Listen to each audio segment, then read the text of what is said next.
Bonsoir, chers amis. Nous allons étudier un sujet qui, je pense, qui va être vraiment libérateur pour chacun d'entre nous. Apocalypse nous parle de cet étang de feu et le texte de chapitre 20 et 21 de l'Apocalypse. Il y a un sujet qui va avec et qui vous est présenté maintenant en anglais. Il s'agit donc de cette étude qui nous demande est-ce que le diable est le patron de l'enfer? Je voudrais partager quelques faits intéressants avec vous. Le point le plus bas sur la Terre, vous savez où il se trouve? La base même de la planète, c'est la mer Morte, qui fait partie de la Terre sainte. 400 mètres en dessous du niveau de la mer, et il y a là une pression très importante, plus importante que celle que vous ressentez au niveau de la mer normalement. Je suis un pilote et lorsque je descends et que je monte dans les airs, je sens la différence de pression et vous pouvez sentir combien c'est plus dense. Et les gens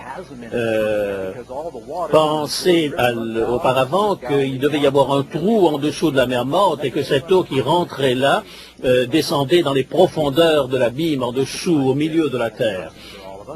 Bien, on a envoyé un jour là quelqu'un qui était un spécialiste et qui a essayé de comprendre ce qui se passait et il s'est rendu compte qu'en réalité, simplement c'est l'évaporation qui est beaucoup plus rapide que la quantité d'eau qui rentre. Il y a quelque chose comme une trentaine de kilomètres de large sur 80 kilomètres de long et juste au sud de la mer Morte, il y a des choses qui sont intéressantes à découvrir dans un lieu qui n'est pas très agréable. On trouve là dans ce coin des choses que nous ne retrouvons que là et aucune part dans le monde. Ils ont des boules de soufre. Je parlais avec quelqu'un à ce sujet, je voulais faire une démonstration. Vous savez, on pourrait prendre une allumette, je ne vais pas le faire, mais vous mettez une allumette. Vous avez déjà vu du soufre qui brûle? À quoi ça sent? Eh bien, ça sent exactement comme des œufs pourris. Et alors, une fois j'ai fait l'expérience, et tout le monde a quitté la salle.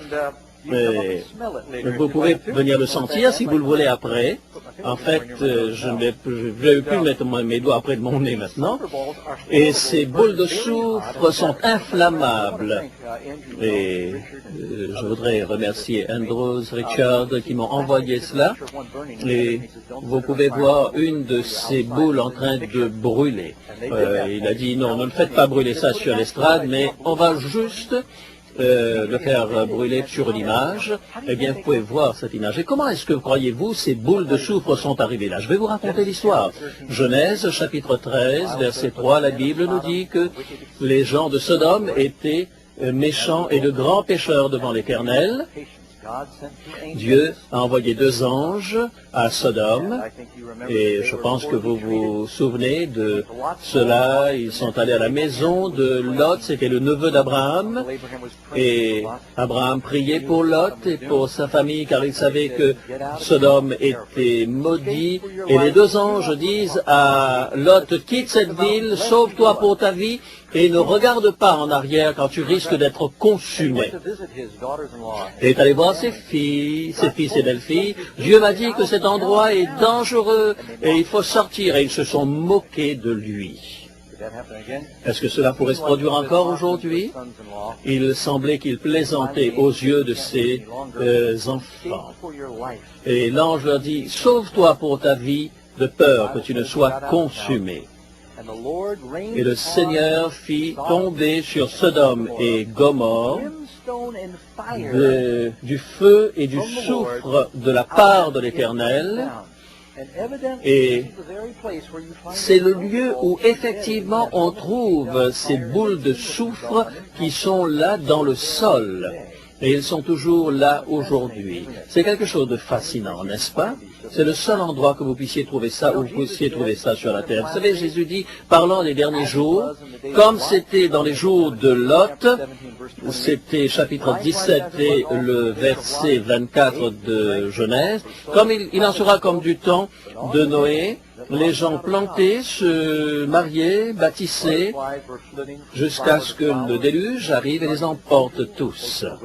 Les choses se passaient comme d'habitude. Ils faisaient tout ce qu'ils avaient l'habitude de faire le matin et il se dit, on va avoir une belle journée. Et tout d'un coup, tout a changé. Jésus dit, de la même manière que les choses se sont passées au temps de Noé, quelle belle journée, et tout d'un coup, cela s'est terminé en catastrophe. Vous savez, je pense au 11 septembre. C'était un jour magnifique, mais parfois nous vivons sous l'illusion que Dieu va nous envoyer un avertissement.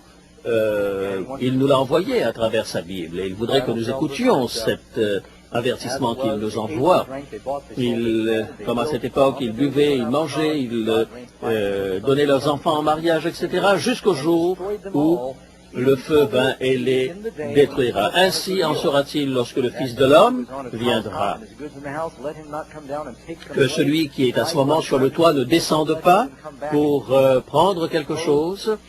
Et Jésus dit de ces paroles solennelles, souvenez-vous de la femme de Lot.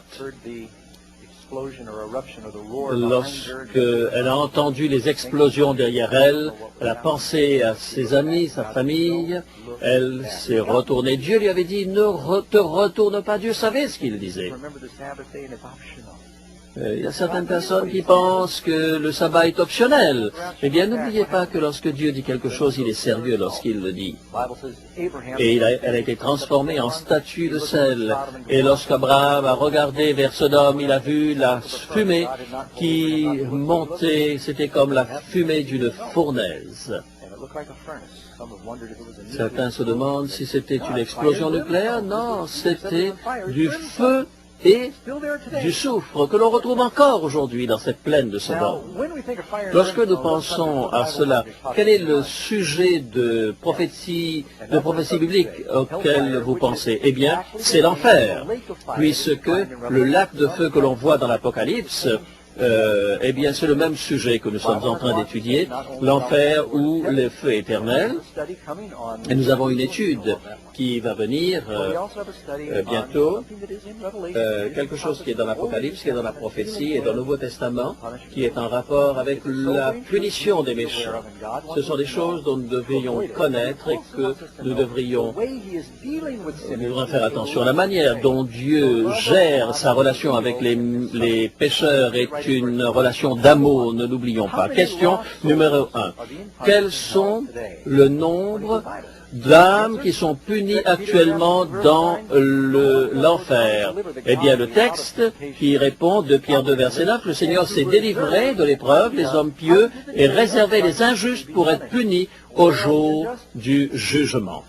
Où sont les injustes? Ils sont réservés. Quelqu'un a déjà fait une réservation? C'est quelque chose que l'on a gardé pour vous. Vous savez ce que c'est qu'une réservation? Les injustes sont réservés pour le jour du jugement. Et à nouveau, dans 2 Pierre 2, dans Jean 12, verset 48, celui qui me rejette et qui ne reçoit pas mes paroles à son juge, la parole que j'ai annoncée, et c'est elle qui le jugera au dernier jour. Combien de personnes sont en train de brûler alors dans l'enfer aujourd'hui? Personne. Alors certains diront, oh, pasteur Doug, tu ne crois pas dans l'enfer? Mais si, je crois dans l'enfer. Je crois que les méchants vont brûler. Pour mes amis qui sont baptistes dans la salle, ça leur fait plaisir d'entendre cela. Je crois qu'un jour on sera brûlé. Et je comprends que c'est un enseignement de la Bible, mais personne ne brûle encore pour l'instant. Car la Bible dit qu'ils sont réservés pour ce jour-là. Il n'y a pas eu encore la résurrection. Question numéro 2. Où est-ce que les pécheurs seront, quand est-ce que les pécheurs seront jetés dans le feu de l'enfer? Vous voyez, lorsque vous voyez par exemple que l'on sépare le blé de la paille, Jésus dit d'abord, brûlez, recueillez la paille, brûlez-la, vous la retrouvez dans Matthieu chapitre 13, verset 40. Lorsque Jésus explique cette parabole, il dit dans Matthieu 13, versets 40 à 42, « Comme on arrache l'ivraie et qu'on la jette au feu, il en sera de même quand À la fin du monde, le Fils de l'homme enverra ses anges et qui arracheront de son royaume tous les scandales et ceux qui commettent l'iniquité, ils les jetteront dans la fournaise ardente où il y aura des pleurs et des grincements de dents. Quand est-ce que cela sera fait? À la fin du monde, nous dit le texte de Matthieu 13, versets 40 et suivants. Alors, combien sont en train de brûler dans l'enfer actuellement? Personne ne brûle actuellement dans l'enfer. Question numéro 3. Où se trouvent les pécheurs qui sont décédés maintenant, s'ils ne sont pas en train de brûler? Eh bien, Jean 5, versets 28-29, ne vous étonnez pas de cela, car l'heure vient où tous ceux qui sont dans les sépulcres entendront sa voix et en sortiront. Ils vont sortir en entendant sa voix. Job 21, verset 30, au jour,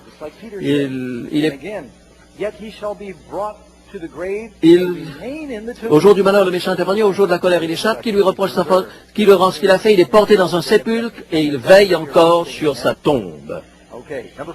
Question numéro 4. Quel est le résultat final du péché? Je pense à ces versets qui viennent à ma tête. Daniel chapitre 12. Et il y aura un temps de trouble comme on n'en a jamais connu depuis que les temps existent. Et à ce moment-là, ceux qui seront écrits dans le livre seront sauvés et ceux qui sont couchés dans la poussière de la terre se lèveront. Michael parle de la résurrection. Beaucoup de ceux qui sont dans le sol, dans la terre, vont se relever. Où trouvons-nous cela? Eh bien, c'est lorsque Michael se lèvera. C'est à ce moment-là que cela se réalisera d'après l'Apocalypse. Quel est le résultat final du péché, dit la question numéro 4. Jacques 1, verset 15, nous dit, le péché, quand il est consommé, produit quoi? La mort. Et qui sont ceux qui connaissent par cœur le verset suivant, Jean 3, verset 16? Car Dieu a tant aimé le monde qu'il a donné son Fils unique, afin que quiconque croit en lui ne périsse point, mais qu'il ait la vie éternelle. Vous savez,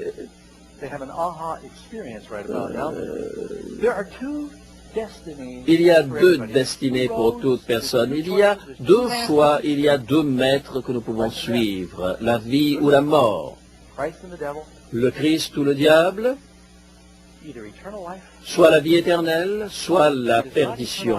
Ce n'est pas la vie éternelle dans le ciel et la vie éternelle dans le feu. La Bible n'enseigne pas cela. Est-ce que les méchants sont punis dans le feu éternel? Oui. Combien de temps? Ça, on va le voir un petit peu plus tard. Romains chapitre 6, verset 23. Car le salaire du péché, c'est la vie éternelle dans le feu? Non. Le salaire du péché, c'est la mort. Mais le don gratuit de Dieu, c'est la vie éternelle dans Jésus-Christ notre Seigneur. La vie éternelle, c'est pour ceux qui sont sauvés. Le premier mensonge du diable, c'était quoi? Tu ne vas pas mourir. Tu vas vivre éternellement dans le ciel, tu vivras éternellement dans l'enfer, mais tu ne vas pas mourir. C'est une question que je pose toujours à mon... Il n'y a qu'un seul verset. Est-ce qu'il y a un seul verset qui dise que nous ayons l'immortalité maintenant? Non, on a posé la question ce matin. Il y a beaucoup de chrétiens qui sont en train de répéter le mensonge du diable, tout simplement. Pourquoi est-ce que Dieu a dit à Adam, Genèse chapitre 3, verset 22, voici l'homme est devenu là comme nous pour la connaissance du bien et du mal. Empêchons-le maintenant d'avancer sa main et de prendre de l'arbre de vie, d'en manger et de vivre éternellement. Dieu dit, je ne veux pas que tu vives éternellement en tant que pécheur. Dieu ne désire pas immortaliser les pécheurs. Ils seront exterminés, punis, éradiqués de notre terre et nous allons avoir un univers qui sera pur. Ce concept nous vient de l'enseignement du Moyen-Âge. Vous savez, j'avais l'habitude d'aller dans certaines écoles chrétiennes qui prêchaient cela. Et mon idée de Dieu, si vous n'êtes pas baptisé en tant qu'enfant et que vous mourrez, eh bien, ces bébés vont brûler dans l'enfer pour toujours. Vous savez, ce purgatoire brûle un petit peu. Cette idée que Dieu Oh, j'ai entendu un certain nombre de sermons. Il n'y a pas très longtemps, on m'a envoyé un sermon d'un pasteur éloquent, les pécheurs et un Dieu en colère. Cela vous donne la chair de poule et vous avez là une espèce de feu qui va vous brûler dans ce soufre et vous êtes en train de nager dans cette lave fumante et brûlante et vous criez « Oh Seigneur, pendant combien de temps ça va durer ?» Et il dit « Non, ça n'a fait que commencer. » Il vous appuie la main sur la tête et vous coule encore plus au fond de cette lave et d'éternité en éternité. Vous voyez, beaucoup de gens, c'est leur idée, c'est la conception qu'ils ont de Dieu. Et qu'il est vraiment un sadique et qu'il va jouir du fait que ces créatures qu'il a créées, qu'ils vont pendant des temps. Vous savez quelle est la longueur de l'éternité? Est-ce que vous pouvez imaginer cela? 1 milliard d'années, vous êtes en train de nager dans la lave et dans le soufre, et Dieu dit, ça n'a fait que commencer au bout d'1 milliard d'années. Et vous êtes en train de nager là-dedans comme ça. Vous savez, c'est une doctrine démoniaque qui nous vient du Moyen-Âge. Vous avez l'habitude d'aller dans des écoles publiques. Et ma mère était avec moi et c'était dans la mythologie grecque. Vous pouvez avoir dans les écoles de la mythologie qui est jouée dans le théâtre, mais en général on n'accepte pas que ce soit l'histoire de Jésus que l'on représente de cette manière-là. Alors, le dieu du Hadès, Pluto, vous avez entendu parler de ce dieu, vous avez entendu ces portes de l'enfer. Où est-ce que c'est dans la Bible? Ça n'existe pas. Et en fait, c'est le fait que le diable soit le patron de l'enfer. Ces idées-là viennent de l'enfer. Et combien de traditions païennes sont entrées dans l'Église et ont corrompu la pensée religieuse, mais c'était avantageux parce que la peur est un mécanisme absolument puissant et vous pouvez motiver les gens et vous pouvez avoir des augmentations d'offrandes lorsque vous faites peur aux gens. Si l'idée que la conséquence du péché, c'est le tourment éternel, est-ce que Jésus est mort pour payer le prix total du péché? Si les pécheurs vont brûler éternellement, à ce moment, Jésus n'a pas payé tout le prix, car le salaire du péché, c'est la mort. Est-ce que Jésus est mort pour que la pénalité s'arrête? Oui. Alors, si c'est le cas, à ce moment, il ne peut pas y avoir de mort éternelle, de souffrance éternelle. Vous savez,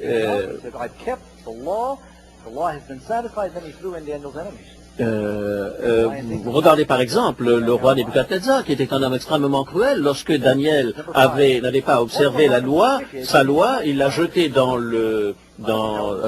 chez les lions, mais le lendemain il l'a sorti, et un jour après, ce sont les ennemis de Daniel qui se sont retrouvés là. Ce roi, aussi cruel qu'il était, n'a pas permis que les choses se passent de cette manière-là. Quel sera le sort des méchants dans le feu éternel? La réponse de la Bible se trouve dans Psaume 37, verset 10, encore un peu de temps, et le méchant n'est plus. Tu regardes le lieu où il était, il a disparu. Et dans Malachie, chapitre 4, verset 1, « Car voici le jour vient ardent comme une fournaise, tous les hautains et tous les méchants seront comme du chaume. Le jour qui vient les embrasera, dit l'Éternel des armées, il ne leur laissera ni racine ni rameau. » Est-ce que vous avez vu également le chaume? Vous savez, lorsque ça brûle, eh bien, qu'est-ce qui reste? Il ne reste que de la cendre.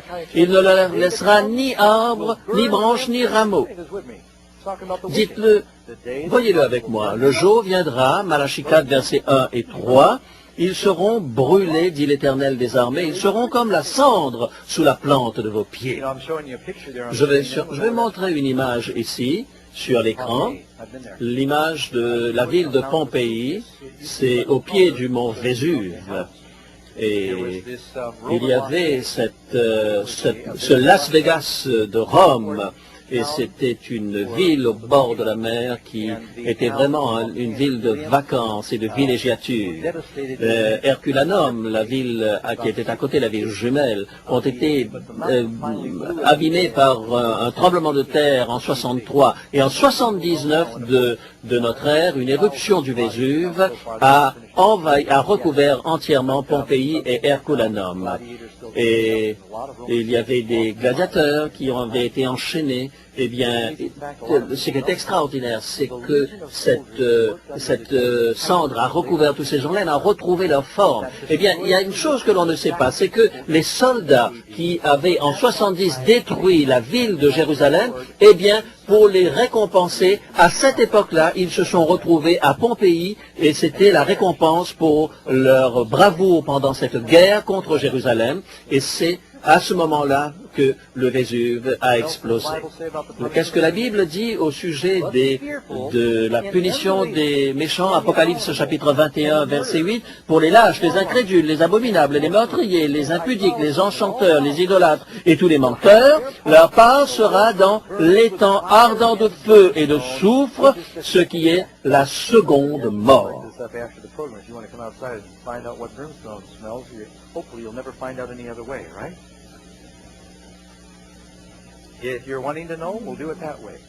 Alors, si vous voulez, on va sortir tout à l'heure et à l'extérieur, on va faire brûler ce morceau de soufre pour que vous soyez dégoûtés à tout jamais de l'enfer. Question numéro 6. Quand et où commence le feu de l'enfer et quand sera-t-il allumé? Matthieu chapitre 13, versets 40 à 42. À la fin, ils jetteront dans la fournaise ardente, il y aura des pleurs et des grincements dedans. Le Fils de l'homme enverra ses anges qui arracheront de son royaume tous les scandales. Et le texte suivant, Apocalypse 1, verset 9, ils montèrent sur la surface de la terre, ils investirent le camp des saints et de bien-aimés, mais un feu descendit du ciel et les dévora.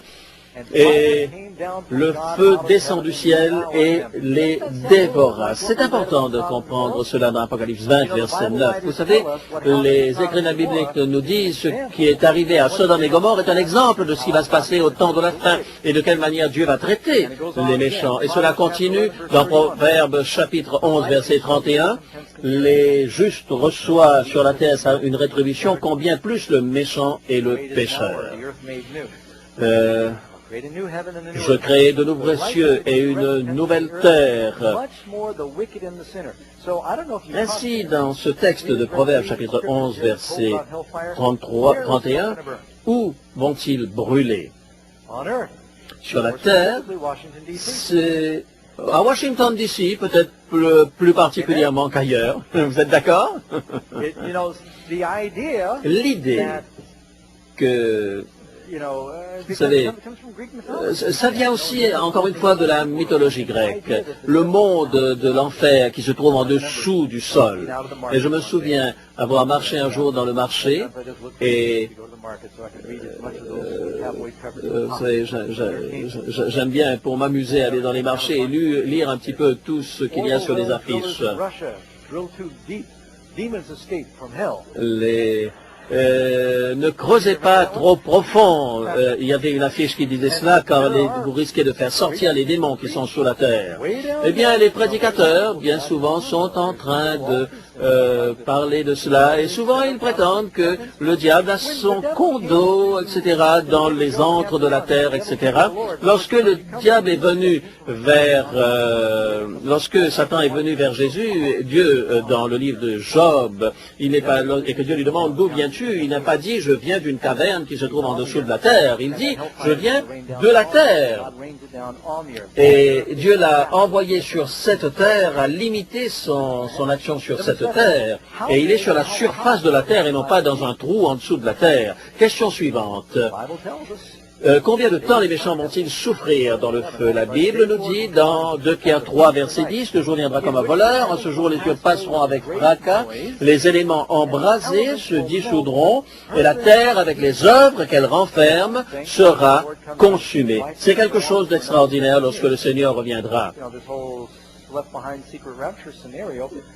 Vous savez, lorsqu'il s'agit de cet enlèvement secret que vous avez vu dans un film ou dans des livres, eh bien, on prétend que pendant 7 années encore, la Terre continue, mais ce n'est pas du tout ce que la Bible dit ici. Vous savez, lorsque la bombe atomique est tombée sur Nagasaki et Hiroshima, que même les pierres ont brûlé. 2 Pierre, chapitre 3, le jour du Seigneur viendra comme un voleur. En ce jour, les cieux passeront avec fracas, les éléments embrasés se dissoudront. Il ne restera rien des pécheurs en ce jour-là. Et en Californie, où nous avons habité pendant ces 20 dernières années, vous savez, nous avons vu parfois des incendies. Et j'étais en avion il n'y a pas très longtemps. Je venais vers Sacramento dans mon avion et j'ai dû négocier autour d'une espèce de nuage de champignons. Et je pouvais à peine respirer dans mon avion à cause de la fumée. Et je me suis demandé, mais qu'est-ce que ce sera le jour où le Seigneur mettra le feu sur cette terre? Peut-être un petit peu comme cette image où l'on voit le soleil avec ses éruptions à sa surface. Apocalypse 20, versets 14-15. Et la mort et le séjour des morts furent jetés dans les temps de feu. Il y a beaucoup d'incompréhension sur les mots. L'enfer, qu'est-ce que ça signifie dans la Bible? Vous savez, cette parole est utilisée une cinquantaine de fois dans la Bible. L'enfer, littéralement, représente la tombe dans le texte biblique. Pas de mort, pas de tombe en réalité. Et tous ceux qui n'étaient pas dont le nom n'était pas écrit dans le livre de vie furent jetés dans le lac de feu, Apocalypse 20.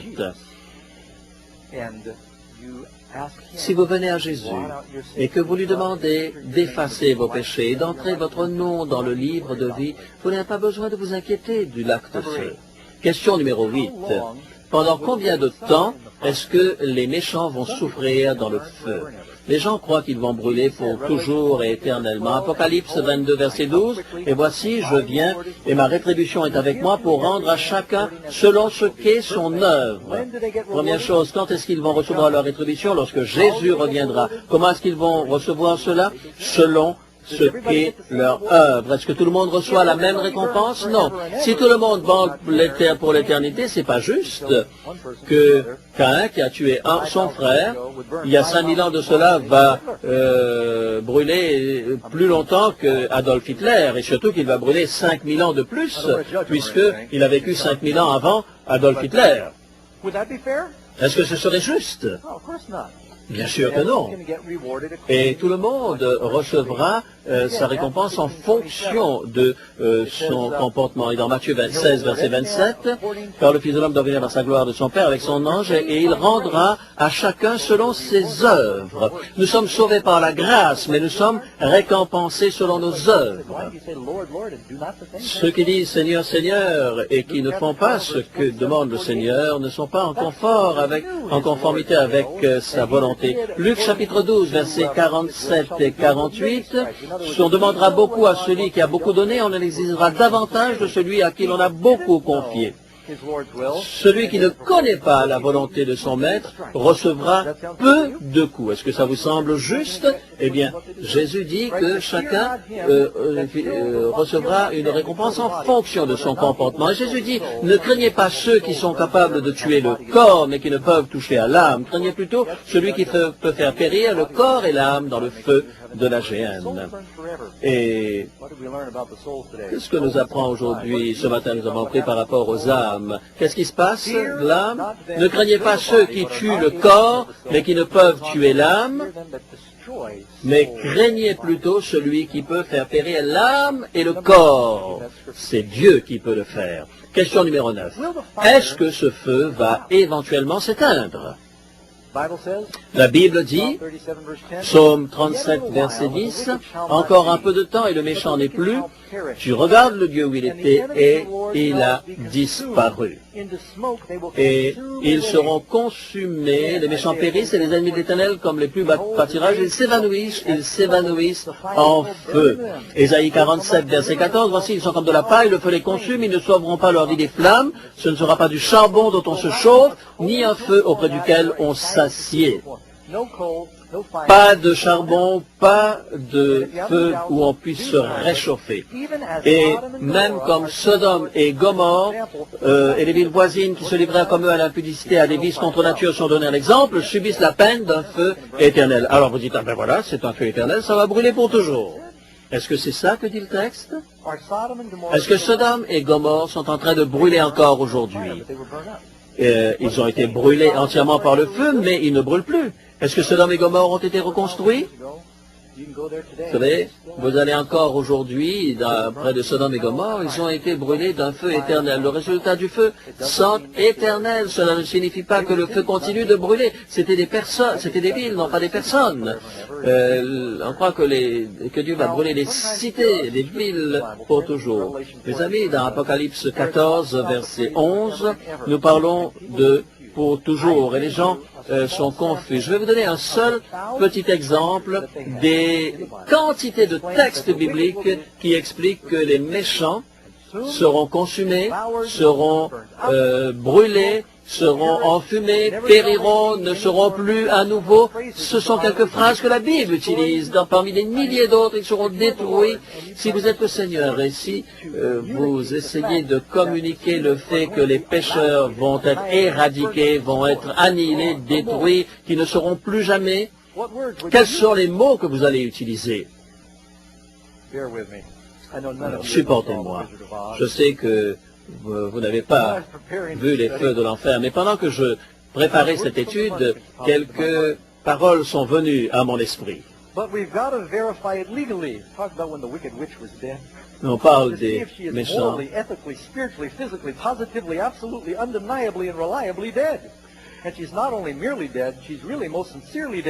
Est-ce que cette personne est vraiment morte, totalement, complètement, sans jamais, etc., etc. Eh bien, lorsque je pensais à cela, comment est-ce que vous communiquez l'idée qu'une personne et quelqu'un sera détruit définitivement? Quels sont les mots que vous allez employer? Vous voyez, les gens parfois se bloquent sur quelques textes qu'ils comprennent mal.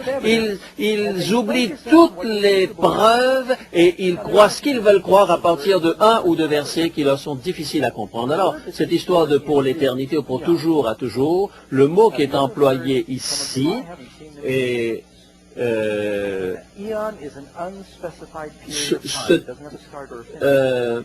cette période dont il est question ici est une période qui n'est pas spécifiée.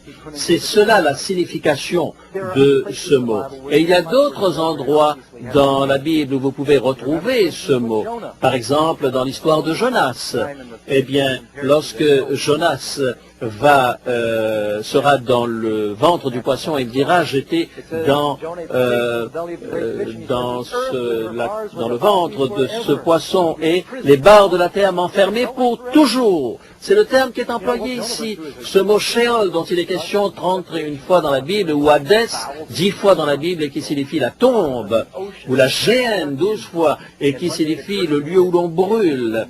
Eh bien, même lorsque ces mots sont employés et qu'ils sont ici, comme dans le cas de Jonas dit pour toujours, eh bien, vous savez,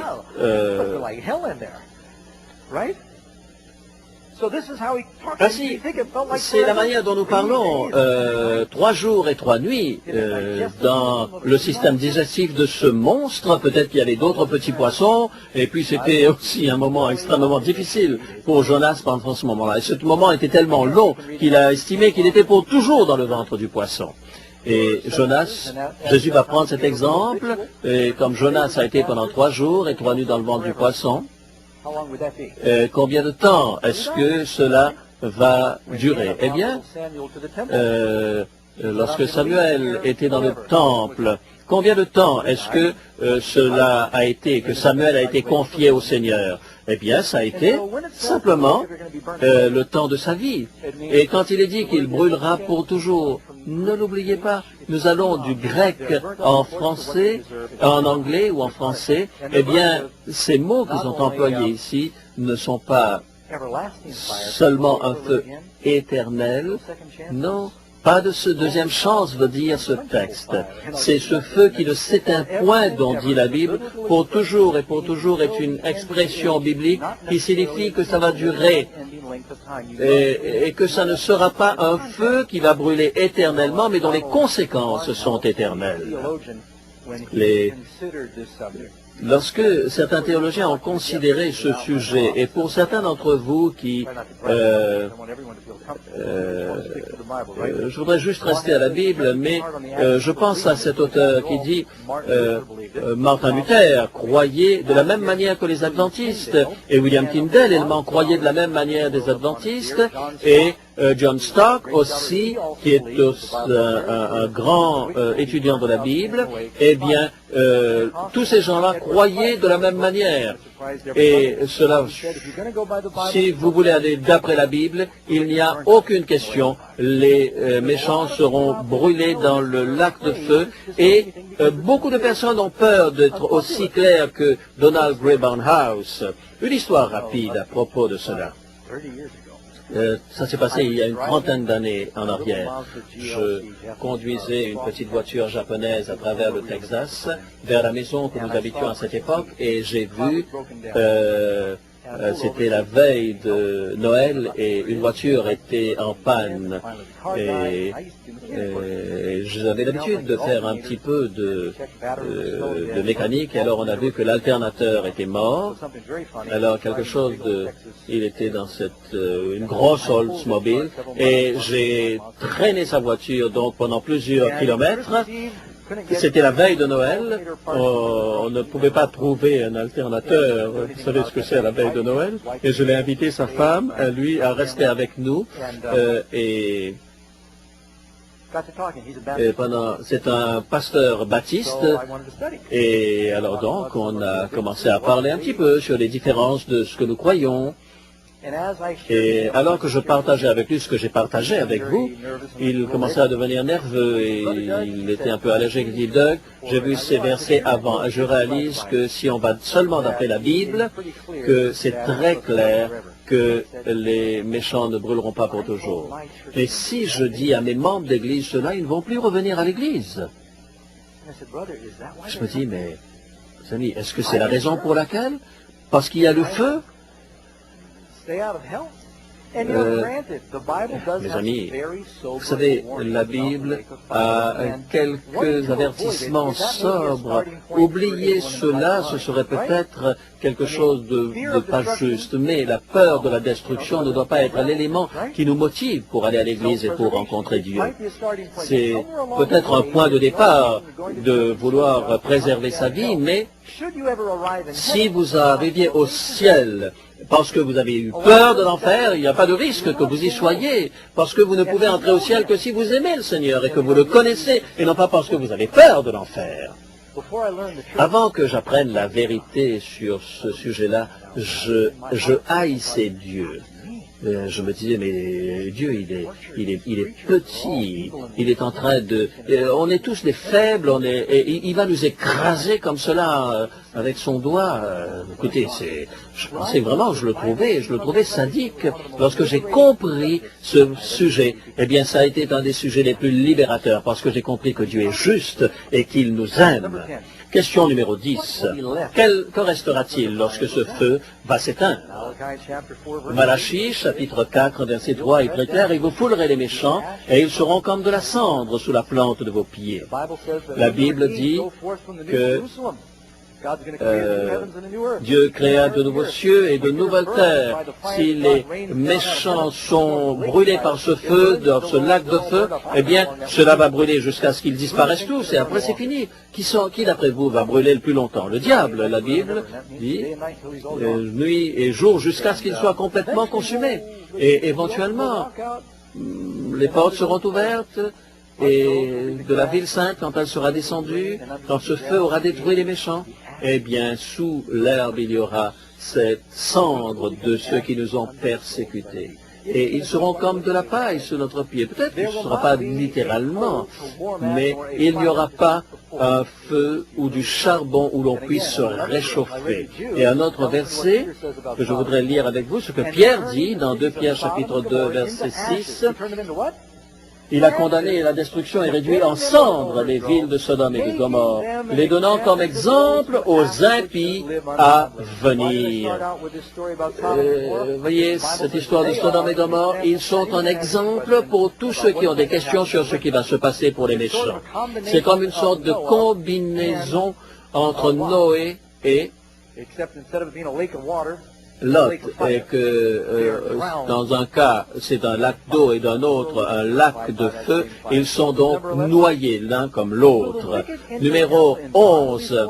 Est-ce que les méchants entreront dans l'enfer corporellement et seront détruits corps et âme? La Bible est très claire à ce sujet. Matthieu, chapitre 10, verset 28, c'est Jésus qui parle. Est-ce que vous le croyez? Ne craignez pas ceux qui tuent le corps et qui ne peuvent tuer l'âme. Craignez plutôt celui qui peut faire périr. Dites-le avec moi. Périr l'âme et le corps dans la géhenne. Ça semble comme une définition du dictionnaire. L'âme et le corps seront détruits dans la géhenne. Il n'y aura pas une partie, une sorte de fantôme qui va flotter indéfiniment. Et encore une fois, Jésus dit dans Marc, chapitre 9, verset 47-48, « Et si ton œil est une occasion de chute, arrache-le. Mieux vaut pour toi entrer dans le royaume de Dieu n'ayant qu'un œil que d'avoir 2 yeux et d'être jeté dans la géhenne, où leur ver ne meurt point et où le feu ne s'éteint point. » Maintenant, les mots qui sont employés ici lorsqu'il est parlé du feu de l'enfer, c'est le mot de la géhenne. Et ce mot que l'on emploie également pour l'enfer, alors vous avez le Sheol, c'est le mot de l'Ancien Testament, qui signifie en quelque sorte tombe, littéralement. Ensuite, vous avez le mot de Hadès, qui, lui, signifie la tombe, et qui parfois fait référence à ce lieu grec, dans la mythologie grecque. Ensuite, vous avez la géhenne, et et ce feu de la géhenne était juste en dehors de la ville de Jérusalem. Ce n'était pas un endroit où l'on pouvait développer des maisons, parce que c'était une sorte de vallée très encaissée. Et on avait mis des faux dieux là, et le peuple d'Israël avait choisi, dans ce coin-là, de jeter toutes ces poubelles, de jeter toutes les saletés de la ville, et tous les vieux vêtements et toutes choses. Et même on dit que lorsque l'on trouvait et lorsqu'on ne savait pas quoi faire de certaines personnes que l'on devait brûler, eh bien on les jetait dans la géhenne, et il y avait toujours un feu qui brûlait en permanence là. Est-ce qu'il y a des gens ici qui vivent au Texas? Tous les 10 kilomètres, tous les 15 kilomètres, lorsque vous traversez le Texas, le soleil s'est levé, le soleil s'est couché, et il dit, et je suis toujours au Texas. Un grand État. Mais tous les 15 kilomètres, vous avez une sorte de dépotoir.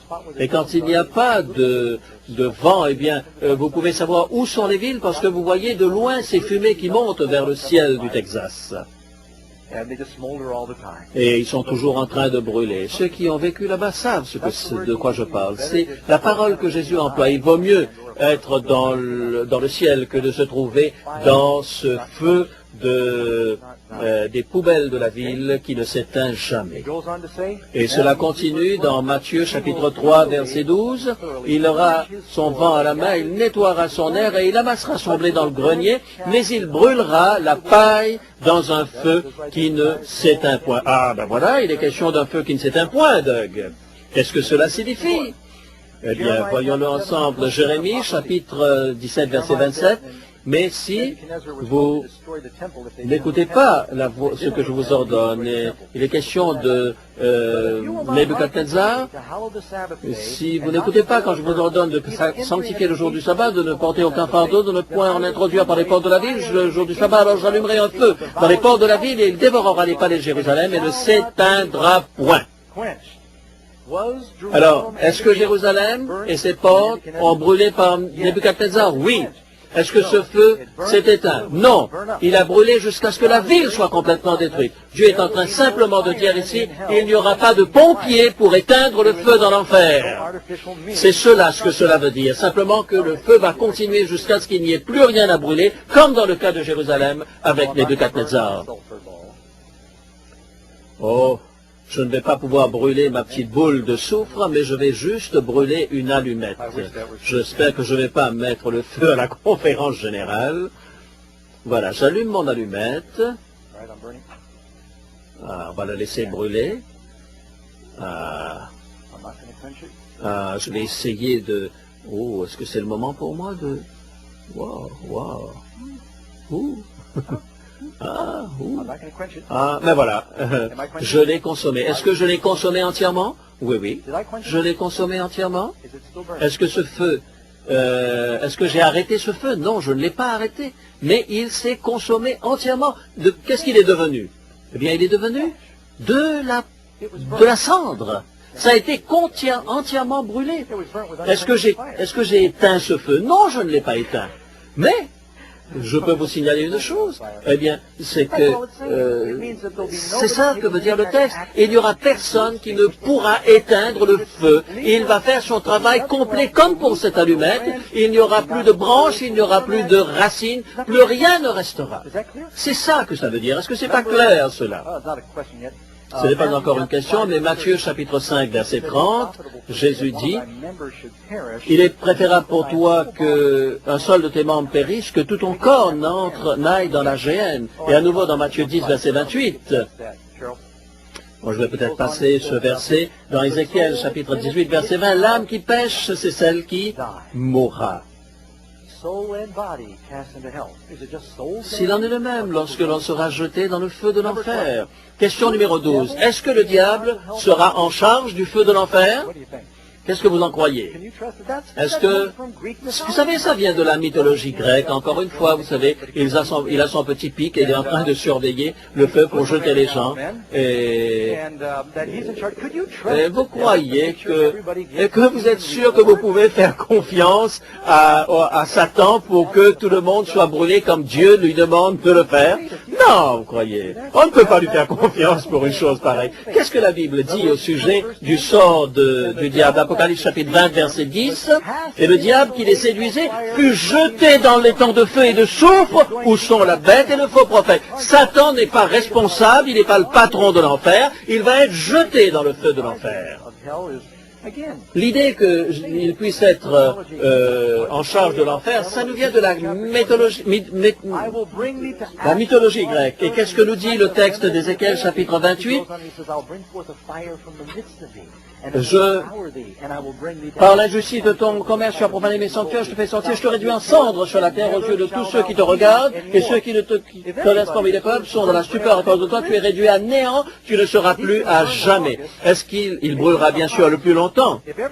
Et si tout le monde va recevoir une récompense différente, à l'évidence, cela signifie une différence dans l'adoration ou dans l'intensité. Et à l'évidence, peut-être certaines personnes vont brûler un peu plus longtemps que d'autres. Nous n'allons pas asseoir sur les murs de la Nouvelle Jérusalem, manger les pop-corn et regarder les méchants brûler. Une chose, c'est que vous croyez que le Seigneur va effacer tout sentiment d'affection et de compassion de notre cœur? Vous savez, il faut reconnaître qu'il y a des personnes qui vont être perdues.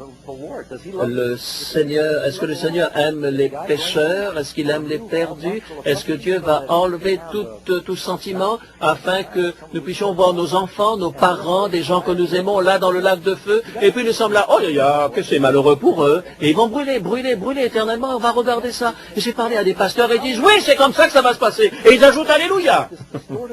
Et vous savez, c'est une idée complètement tordue. Dieu n'a pas de plaisir à voir les méchants perdus. C'est une idée qui nous vient du Moyen-Âge, mes amis.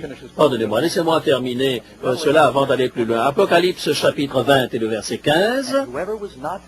Et celui qui ne fut pas trouvé dans le livre de vie fut jeté dans le lac de feu. Deux choix, mes amis, la vie ou la mort, la vie éternelle ou la destruction définitive.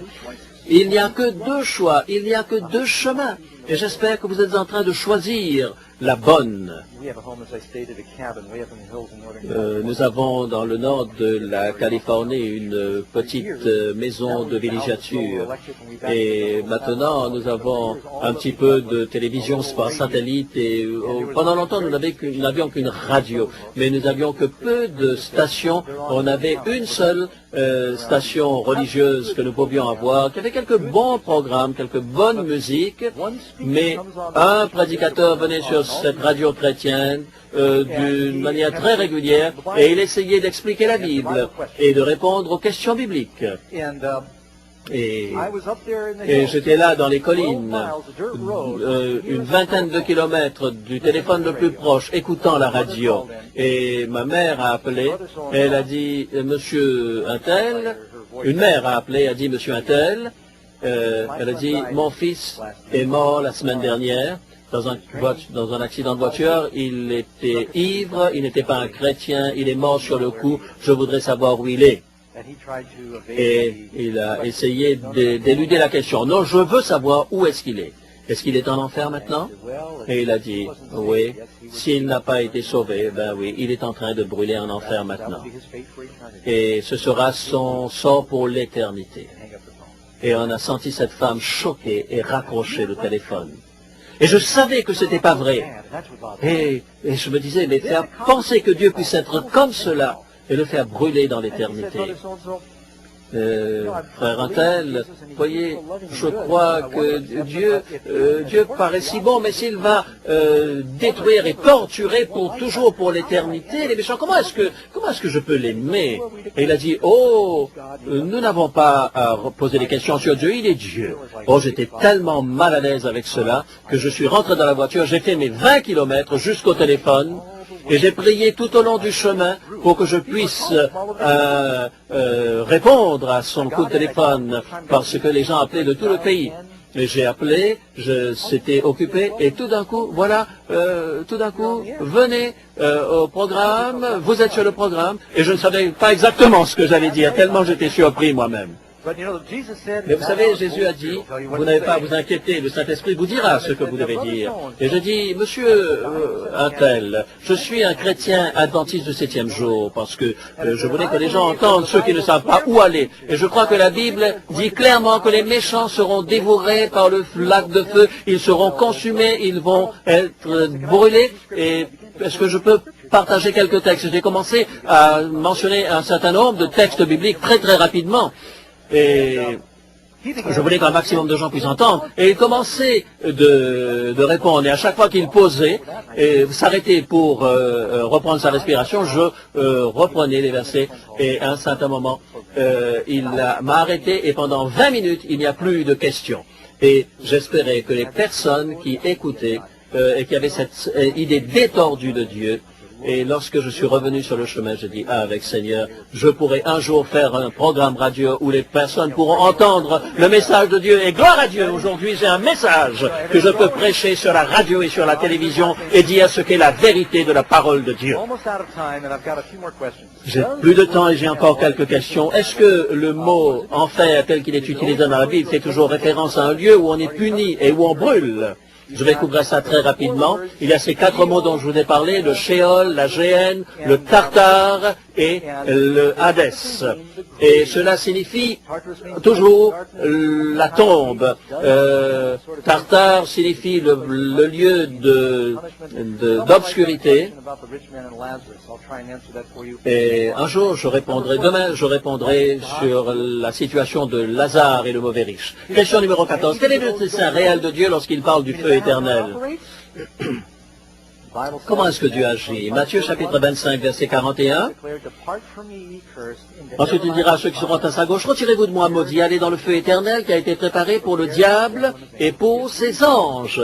Si nous choisissons de suivre le diable, eh bien nous aurons cette récompense-là. Romains chapitre 20, verset 6, et si nous voulons, si nous suivons le Seigneur, eh bien nous aurons sa récompense. Si nous suivons le diable, eh bien nous recevrons sa récompense au diable. Et encore une fois, dans Apocalypse 20, verset 9, ils montèrent sur la surface de la terre et ils investirent le camp des saints et la ville bien-aimée, mais un feu descendit du ciel et les dévora. Ceux qui ont voulu pour la dernière fois détruire cette cité de Dieu, qui ont montré que leurs sentiments n'ont pas changé, seront détruits par le feu. Question numéro 15. Est-ce que le fait de détruire les pécheurs n'est pas contraire à la nature de Dieu? Absolument. La Bible nous dit que ce n'est pas un sentiment de vengeance qu'il y a de la part de Dieu. Le Dieu n'a pas le désir que qui que ce soit périsse. Le Seigneur ne veut pas que l'on périsse, mais il veut que tous arrivent à la repentance. Il veut que nous vivions. C'est pour cela qu'il vous a créé, vous et moi. Et, mes amis, si vous écoutez ce soir, Jésus plaide avec vous. Le sujet de l'enfer est très très clair, aussi réel que ce que j'ai ici. Sodome et Gomorrhe étaient réels, ils ont été détruits. Le lac de feu est réel. Nous serons brûlés selon notre comportement si nous refusons Jésus. Si nous n'acceptons pas le sacrifice de Jésus, nous n'avons qu'une alternative. Nous serons là dans ce feu éternel. Vous vous rappelez la parabole de cet homme, de cet impitoyable qui n'avait pas pardonné à l'autre qui lui devait une petite somme d'argent, et le maître va dire, puisque c'est ainsi, je me rétracte et je reviens sur le pardon, la grâce que je t'avais accordée, je te mets en prison jusqu'à ce que tu payes tout.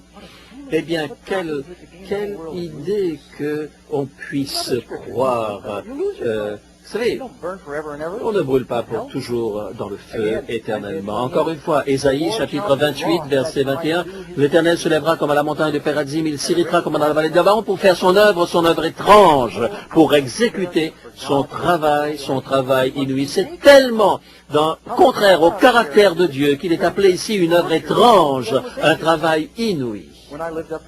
Lorsque je vivais dans ma caverne, j'avais un chat. Et ce chat, je l'ai appelé l'étranger, parce qu'un jour, il est arrivé. Et puis, il est resté là. Et il attrapait les souris de temps en temps dans ma caverne. Et vous savez, les chats n'attrapent pas les souris et les mange tout de suite. Et ils préfèrent jouer avec. Alors, ils les lâchent et dès que la souris recommence à marcher, ils lui sautent dessus encore. Ils les torturent pendant des heures et des heures. Et lorsque j'étais là dans ma caverne, je regardais parfois ce qui se passait. Et parfois, vous savez, les chats ont besoin de manger de temps en temps. Alors, parfois, je voyais ça une centaine de fois. Et vous voyez, c'était tellement...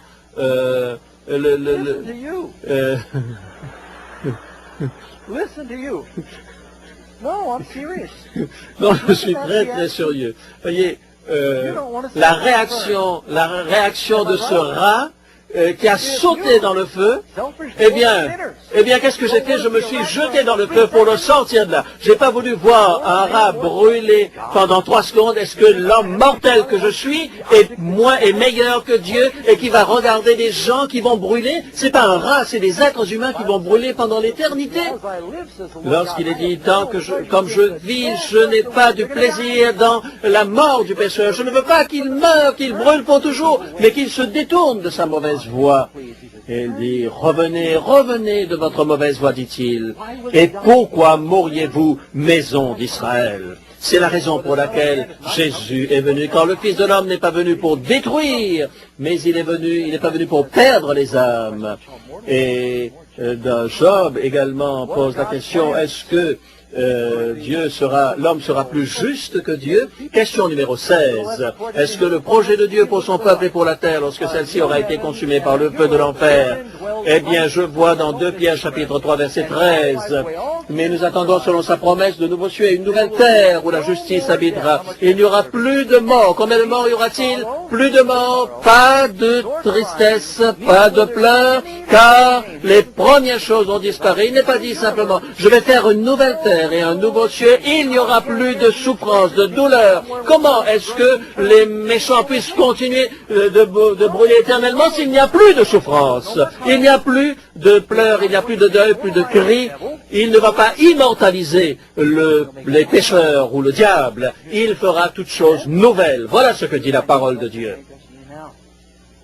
Laissons-le nous transformer maintenant. Voici, je vais créer de nouveaux cieux et une nouvelle terre, et on ne se rappelle plus des choses passées. Elles ne reviendront plus à l'esprit. Il n'y aura plus une deuxième fois l'affliction. Mes amis, si vous voulez être dans ce royaume, la parole de Dieu nous dit dans Apocalypse chapitre 22, verset 14, la mort et les séjours des morts furent jetés dans l'étang de feu. C'est la seconde mort, l'étang de feu. Et si vous êtes brûlé une fois, si vous êtes mort deux fois, vous allez... Excusez-moi, j'ai raté l'affaire. Si vous êtes né physiquement une seule fois, vous allez mourir de la mort physique, mais si vous n'avez pas été fidèle à Dieu, vous allez mourir également de la deuxième mort. Nous pouvons nous endormir en Christ. C'est ça le projet de Dieu. Nous n'avons pas besoin d'avoir peur de la deuxième mort. On n'a pas besoin d'avoir peur de la première mort. On a besoin d'avoir peur de la deuxième mort. C'est un sujet important parce que c'est un message de l'Évangile. Le Seigneur plaide avec notre bon sens et il dit, je veux que vous viviez, soit que vous périssiez ou que vous viviez éternellement, choisissez la vie que vous voulez. Jean, viens chanter. Ensuite, je vais prier avec vous, alors restez assis.